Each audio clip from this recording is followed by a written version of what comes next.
Death anniversary ni Comedy King Dolphy inalala. Brigada Sheila Matibag, ibrigada mo. Brigada Live Report.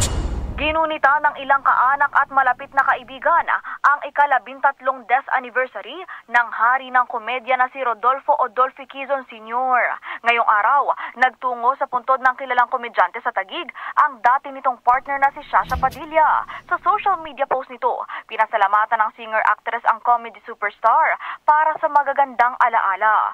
Nag-post din ng reel ang anak ni Dolphy na si Eric Quezon bilang tribute sa iconic role na ginampanan ng kanyang ama bilang si John Puruntong mula sa classic sitcom na John and Marcia. Samantala, kahapon ay naghain si Manila 3rd District Representative Joel Chua ng panukalang batas na target inominate ang yumaong haligi ng komedya para maging national artist dahil sa pagsusulong ng Filipino values sa lahat ng henerasyon.